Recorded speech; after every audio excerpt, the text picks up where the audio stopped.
In engineering physics, we shall discuss about yet another topic, what is known as ultrasonics. The word sonics is derived or referring to sound basically. So even in light also you see an infrared region and ultraviolet region. Similarly in sound also, based on the wavelength, there are regions or frequencies referring to ultrasonics and infrasonics. Now these are basically sound waves which have frequency more than 20,000 hertz or 20 kilohertz. These are known as ultrasonic waves. So therefore, ultrasonics is that branch of physics which deals with propagation and detection of ultrasonic waves. These are normally inaudible to humans because their wave frequency is very high. Since they are sound waves, they also require a material medium to travel. They cannot travel through vacuum. And of course, they also share most of the properties of sound waves. That means, if you look at the properties of ultrasonics, you find some similarities between properties of sound. Basically, they are sound waves. Therefore, all the sound wave properties are applicable to ultrasonics. In addition, they show some new properties of themselves. And when you look at their application, very interesting applications you can find. You can use them in materials, you can use them in science, you can use them in engineering, and you can also use them in military operations and even in medicine. There is something which we shall discuss later, something called non-destructive testing. So this non-destructive material testing with ultrasonics is almost more than 6 to 7 decades old.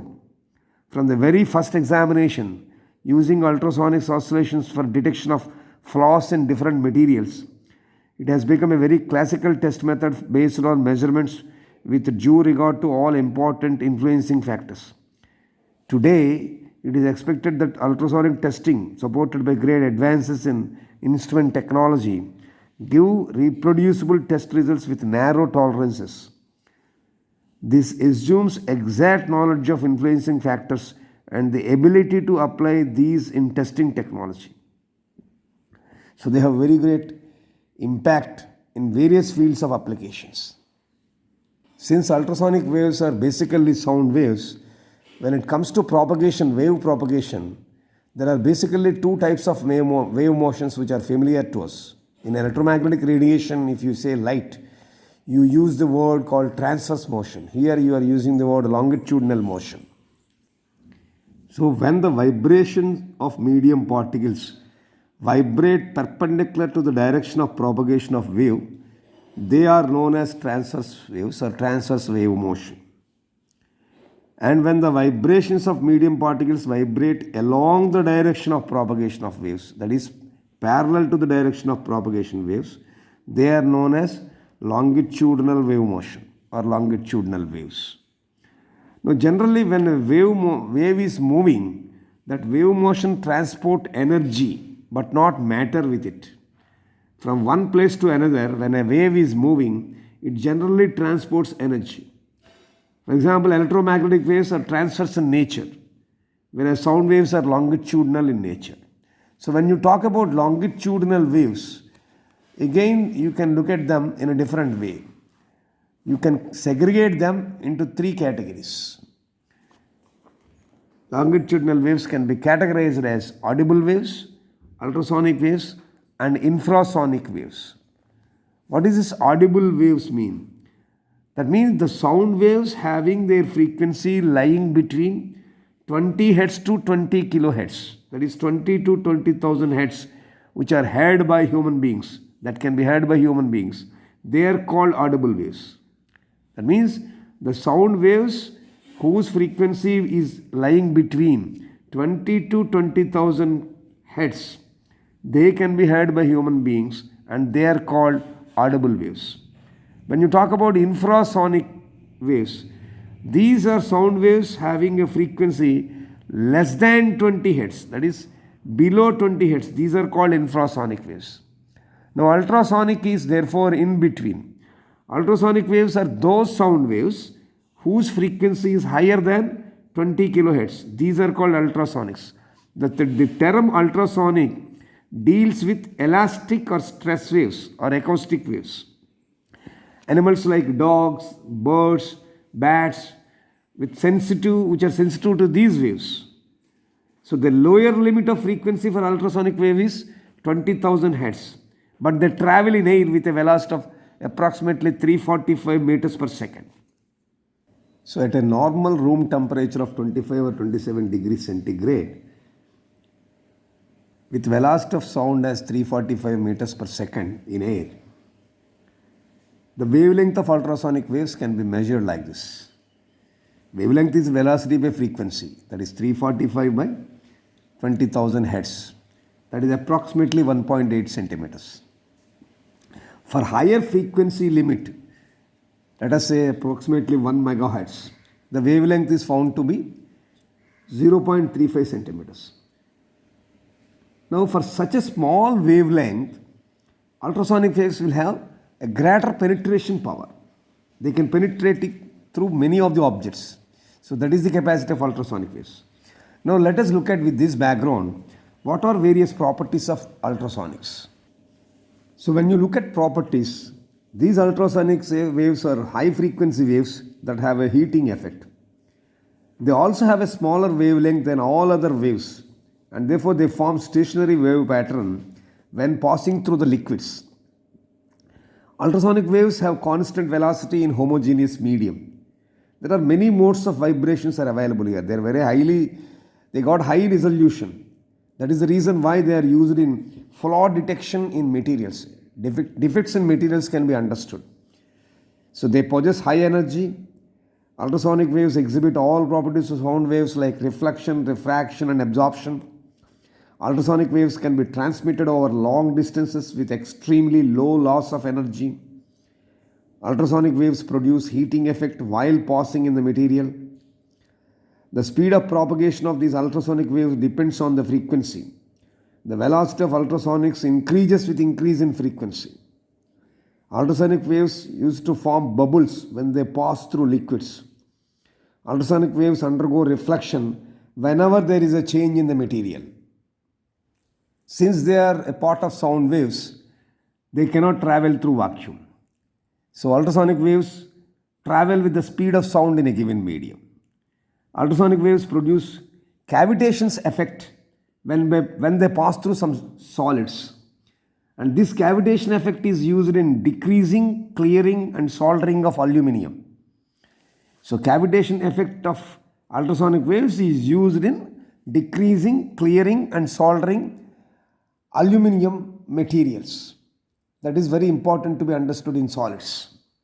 For a longitudinal wave propagation of ultrasonics, you can calculate the velocity v as square root of E by rho, where E is the Young's modulus and rho is the density of the material. And ultrasonic waves produce something what is known as emulsion effect. What is this emulsion effect? That means when applied at interface between two liquids, this property is used. This property comes, emulsion effect.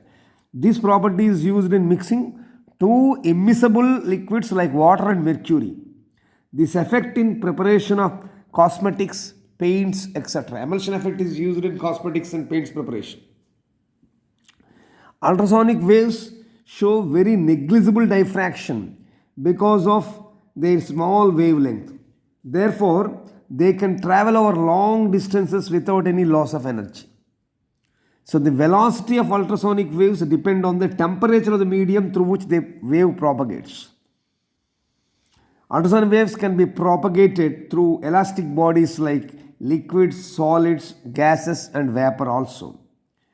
Of course, these waves, because they have a frequency greater than 20 Hz, 20 kilohertz, that is the reason why they can easily propagate.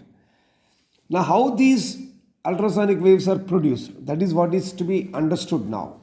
So, if you look at the production methods of ultrasonic waves, there are basically two categories in which ultrasonic waves can be produced.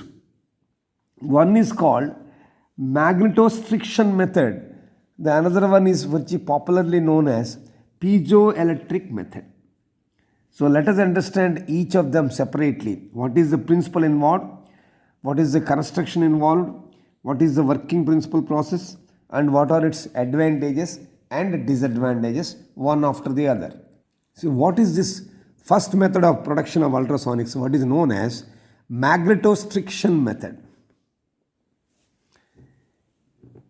That is an application of alternating magnetic field parallel to the length, change in dimensions of magnetized ferromagnetic rod.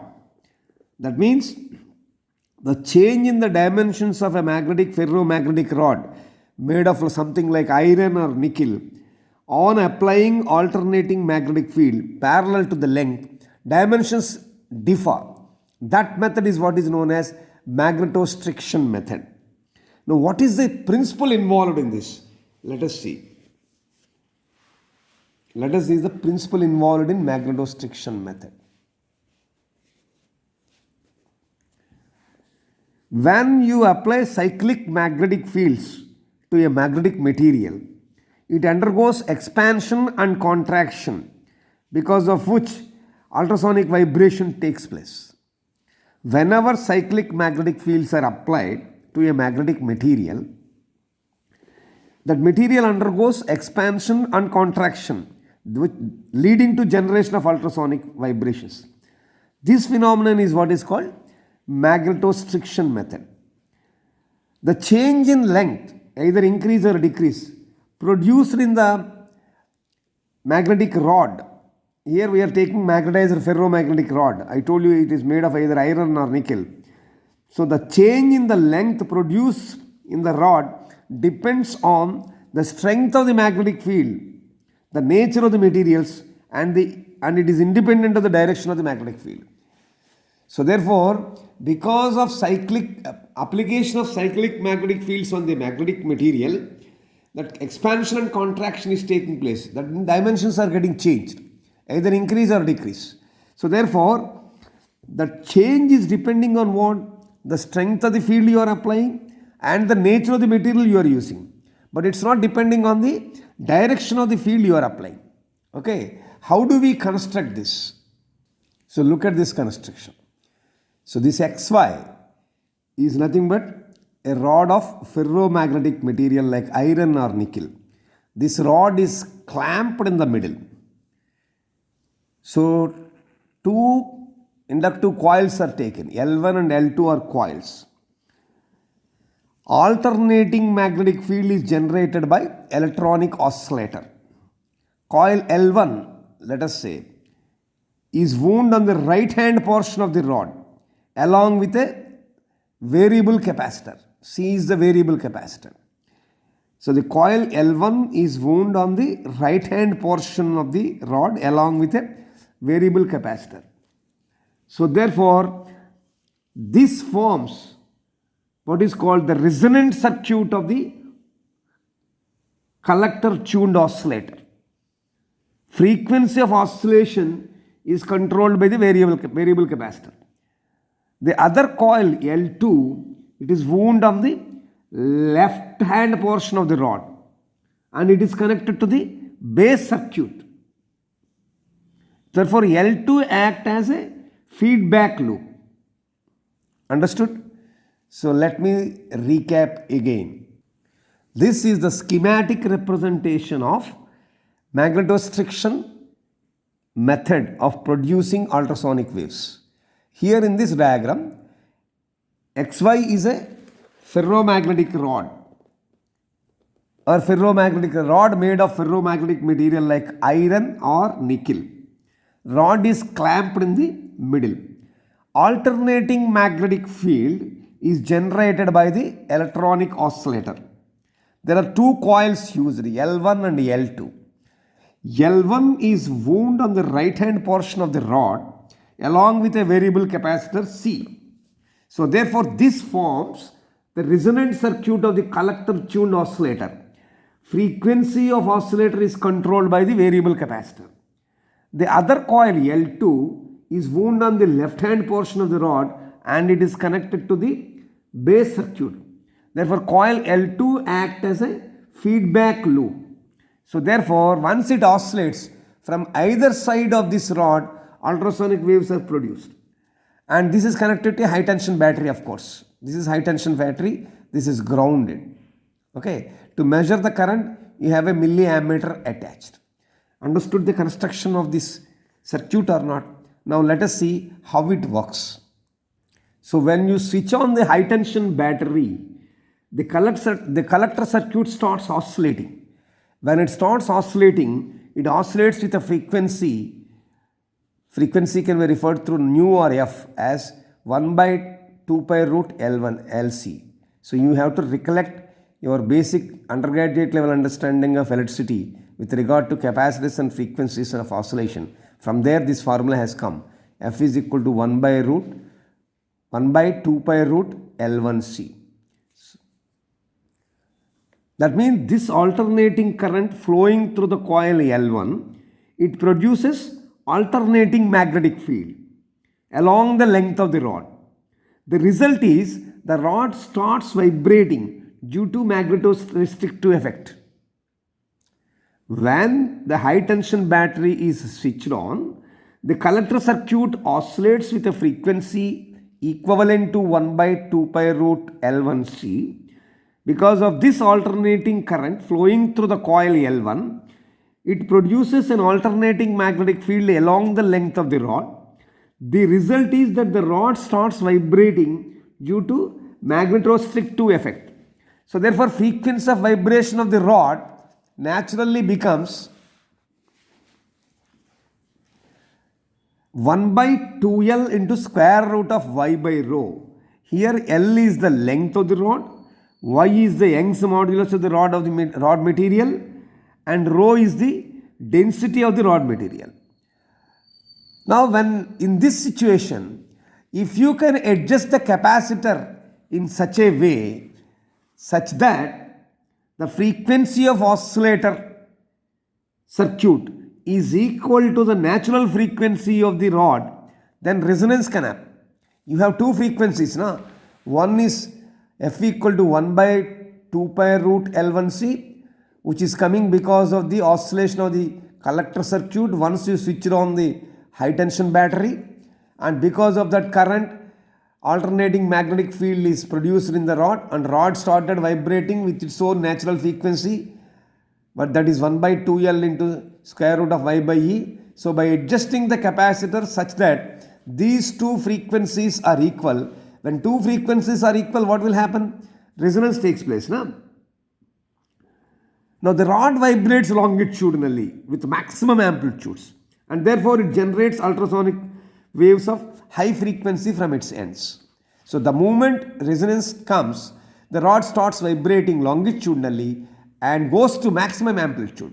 The moment amplitude becomes maximum, from the ends of the rod on either side, ultrasonic waves starts coming out. This is how ultrasonic waves are produced in this method. Let us see what are the merits and demerits of this. Let us see the merits.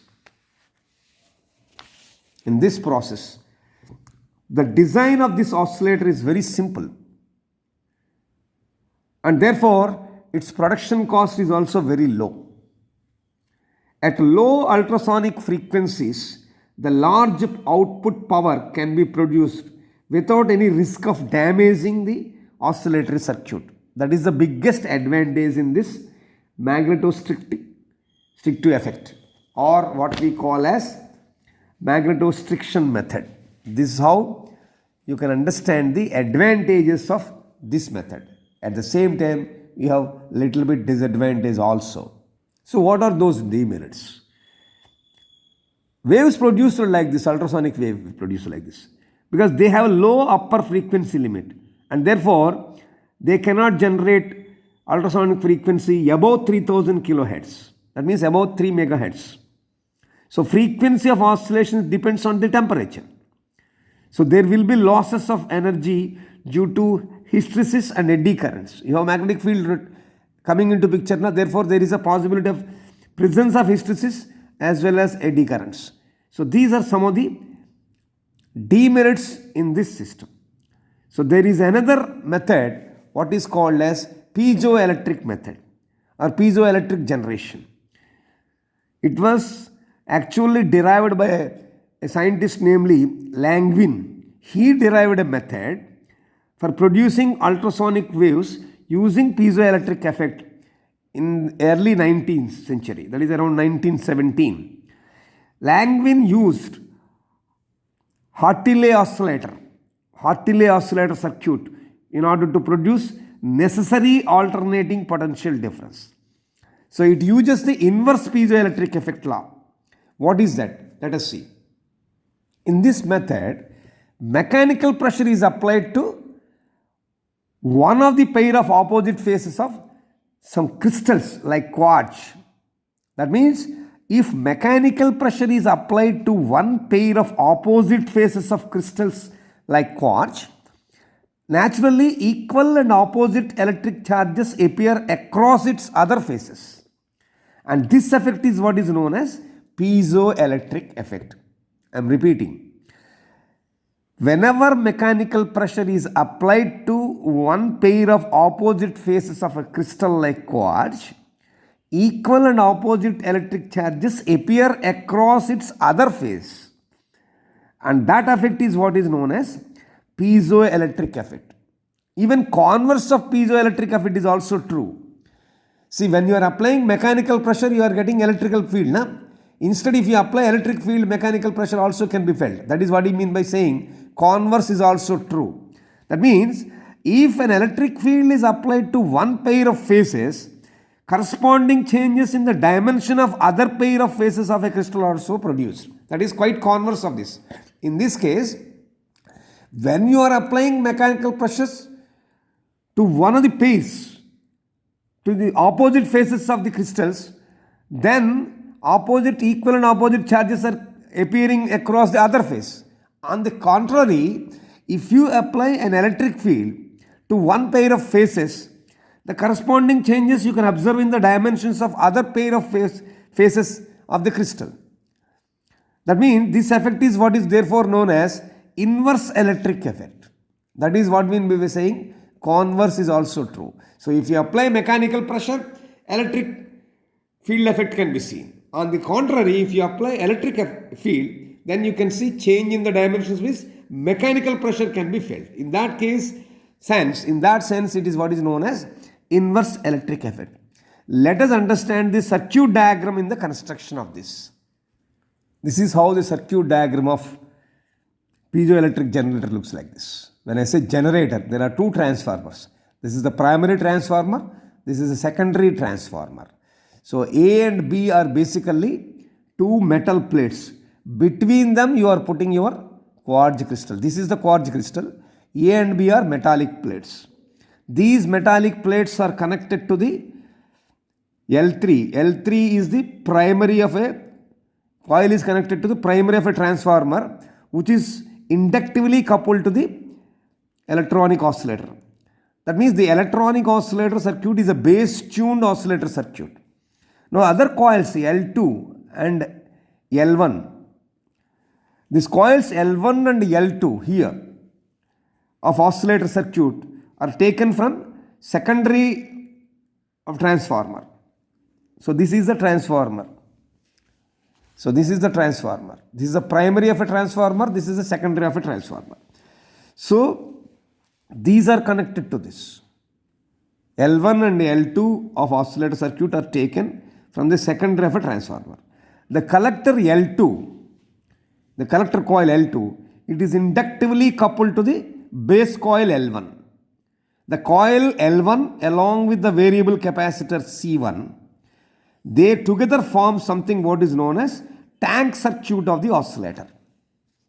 Okay, and the whole base circuit is connected to a high tension battery, and of course this is to be grounded properly for any excess charge to be leaked. So I will just recap what I have explained now. Okay, this is schematic representation of piezoelectric generator which Langevin used. Here you have two metallic plates. A and B are two metallic plates. Between them you are placing your quartz crystal. Okay, this is the transformer. This is the primary one, this is the secondary one of the transformer. So these plates are connected to the primary of a transformer, that is L3 here, which is inductively coupled to the electronic oscillator. The electronic oscillator circuit is base tuned oscillator circuit. The coils L1 and L3, L1 and L2, the coils L1 and L2 of the oscillator circuit are taken from the secondary of a transformer T. The collector coil L2 is inductively coupled to the base coil L1. This is the collector coil, this is the base coil. The coil L1 and the variable capacitor C1 they together form something what I told as tank circuit of the oscillator. Okay, and the whole apparatus is connected to a high tension battery with a switch. Hope you have understood this. That is what I have explained. A and B are metal plates, between them quartz crystal is kept. Plates A and B are connected to the primary L3 of the transformer, which is inductively coupled to the oscillator, and that is oscillator is a circuit based tuned oscillator. The coils L1 and L2 are taken from the secondary coil of the transformer T. The L2 is the collector coil, L1 is the base coil. Base coil is along with the variable capacitor together form something what is known as tank circuit. Collector coil L2 is inductively coupled to the base coil, and the whole thing is connected to a primary high tension battery.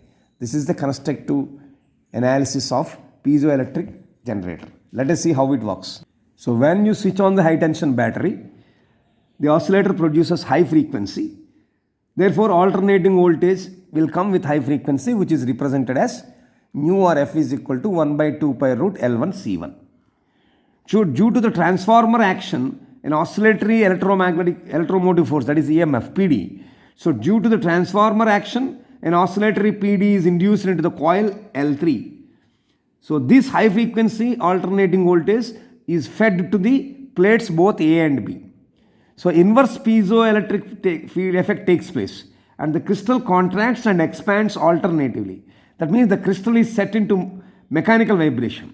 So the frequency of the vibration will be represented as P by 2L into square root of Y by rho, where P is nothing but the values 1, 2, 3, 4, fundamental, first overtone, second overtone, etc. Y is the Young's modulus, rho is the density. Now the variable condenser you are taking is adjusted in such a way that both frequencies are made to be equal. That means the frequency of the applied AC voltage is made to be equal to the natural frequency of the quartz crystal. Therefore, resonance comes. Once you make the equations frequencies equal, resonance comes. And therefore, the vibrating crystal naturally, because of resonance, produces longitudinal ultrasonic waves of very large amplitude. I shall quickly recap the working principle. Once high tension battery is switched on, the oscillator produces high frequency alternating voltages with this frequency. So due to transformer action, an oscillatory EMF is produced in the coil, that is L3. This high frequency alternating voltage is fed to the plates A and B.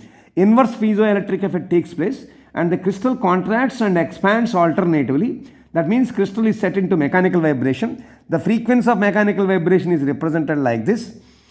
And you are adjusting your variable condenser in such a way that these two frequencies are made to be equal to get a resonance, and because of that resonance effect, you are getting ultrasonic waves of high frequency. That means resonance coming in the vibrating crystal is producing longitudinal ultrasonic waves of larger amplitudes. Let us look at merits and demerits. Using this piezoelectric effect method, you can produce ultrasonic frequencies as high as 500 megahertz. The output is very high, and therefore it does not depend on environmental changes like temperature, humidity, etc. That means it's not affected by temperature and humidity. The waveform forming is very good. You have wide range of frequencies that can be generated at a very low cost using synthetic materials like barium titanate, lithium sulfate, etc. They are very small in size and economical, and output being very high, it does not depend on the environment changes. These are the basic advantages. But in this piezoelectric effect method, there are basically two disadvantages. One is the cost of the natural piezoelectric crystals is very high, and also cutting and shaping of quartz crystals is very complex. So these are the two disadvantages in this method. So if you see as a summary, we just tried to give you the introduction to ultrasonics and the segregation of waves into longitudinal transverse waves and longitudinal audible waves, infrasonic waves and ultrasonic waves. What are the various properties of ultrasonic waves? What are the different production techniques of ultrasonics like magnetorestriction method, and what is its construction and advantages and disadvantages, and the piezoelectric method, how the schematic diagram looks like, how it is constructed, how it works, and what are the advantages and disadvantages of this method. In the next session, in continuation this, we shall continue from where we let off.